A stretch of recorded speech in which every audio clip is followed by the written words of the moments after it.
Hey, millionaire. Everyone knows there's a big gap between wealthy people and the super rich. But only people who are interested in money know there's a step up from the super rich. One family pulled ahead of the pack centuries ago, and they've maintained their huge wealth ever since. You probably already know what I'm talking about. The Rothschilds are the richest family on earth by a long way. Their wealth has come from a huge collection of conspiracy theories, some more crazy than others. But whether or not the Rothschilds are secretly running the world doesn't matter here. The important thing is that they have incredible amounts of money. But how did they become the wealthiest family in the world? And what are they doing with that money now? We're going to take you inside the Rothschilds family. Watch to the end to find out just how much money this family has today. Let's get to it.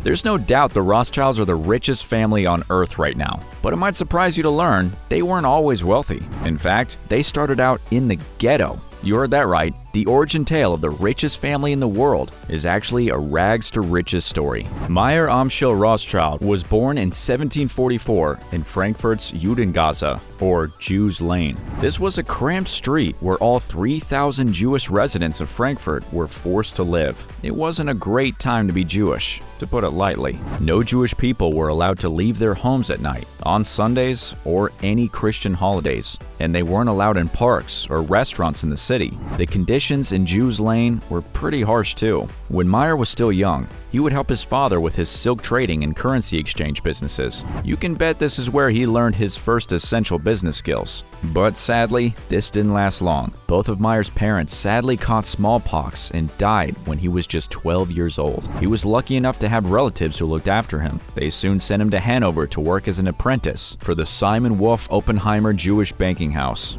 And this is where his life started to change. This wasn't any old bank. One part of the bank's operations was dealing in rare and ancient coins, a hobby of many members of royal families and other nobility. Meyer took all his skills with him when he returned home to help his brothers with the family business. But at the age of just 25, he was appointed court factor by Crown Prince Wilhelm. Court factor was a pretty important position, but it's not what you call politically correct. Court factor, also known as court Jew, was the highest status you could reach as a Jewish person at the time. This term can refer to a few positions in the royal courts, but in Meyer Rothschild's case, he was important to the Christian king for economic gains. See, the Christian Bible forbids the lending of money for profit, but there was no rule against it in the Jewish faith. So, Meyer would lend money on the prince's behalf, so the prince wouldn't be seen as unchristian by his people. But he could still get his hands on all the interest gathered by Meyer. What are your thoughts on this old practice? Tell us in the comments, and subscribe for more inside information about the world's richest people. Meyer continued to work for Prince Wilhelm when he became king and spread his business out to other super wealthy and influential people of the time. He married the daughter of another court factor and moneylender, and he had a whopping 10 children with her.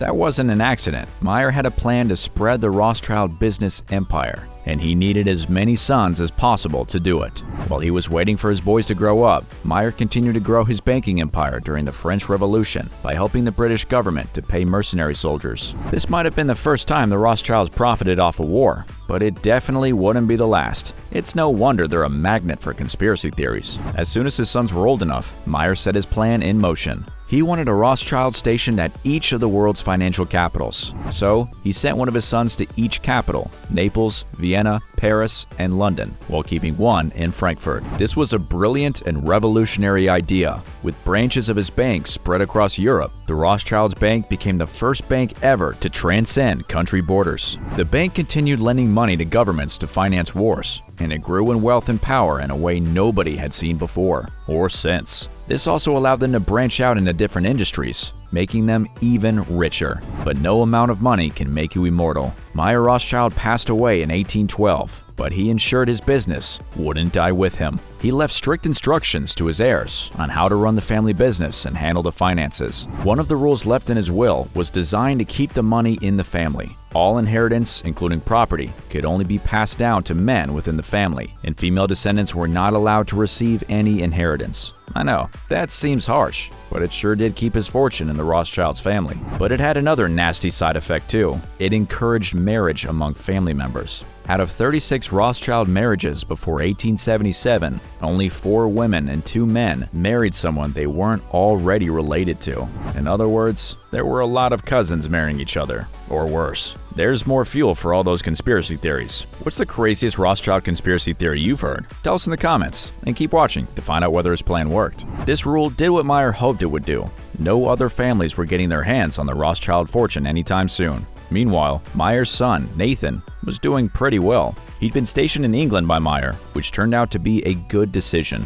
Nathan set up his own bank, N.M. Rothschild & Sons, which is still operating today, with just under $80 billion in assets. There's a pretty famous story behind where this money originally came from. The bank almost single-handedly funded the Napoleonic Wars. It was a huge deal. So big, in fact, that Nathan Rothschild was informed of the English victory a day before the English government. But that wasn't the only brilliant move that Nathan made. He also made a deal which effectively gave him a monopoly on the world's supply of mercury. That doesn't sound important unless you know that mercury is essential in refining silver and gold, which is exactly what N.M. Rothschild & Sons started doing in 1852. This wasn't your ordinary gold refining contract either. They were working for the Bank of England and the Royal Mint. But Nathan was also using his money for good. He began a Rothschild tradition of philanthropy. He was taking big steps to help Jewish people. He was also giving to many other charitable causes, including education, medicine, social housing and orphanages, and the donation of valuable pieces of art to public institutions. The family continues to give to charities to this day,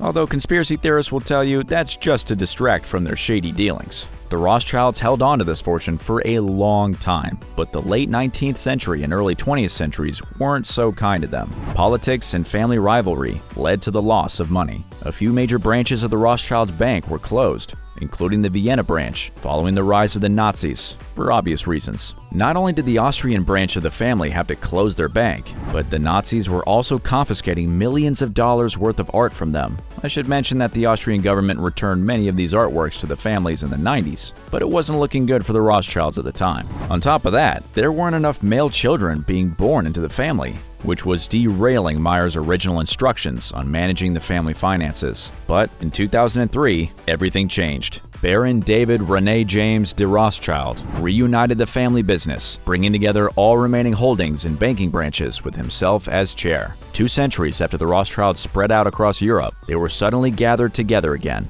and it proved a great success. Today, the family is involved in banking and financial services, mining, energy, and wine, and their closely held corporations are seeing a lot of success. They continue to finance global business operations today. You can see why conspiracy theories have been so closely attached to the family for so long. But one thing nobody can deny is their incredible wealth. You won't believe how much money they still have today. The collective family wealth stands at $500 billion. That's 4 times as much as Jeff Bezos, just to put it into perspective. And I should say, it's an estimate. Their finances are closely guarded, and some people claim they're actually worth several trillion dollars, although I'll bet that's just another conspiracy theory. Still, with an estimated collective monthly income of $8 billion, it looks like the Rothschilds family empire will be around for a long time.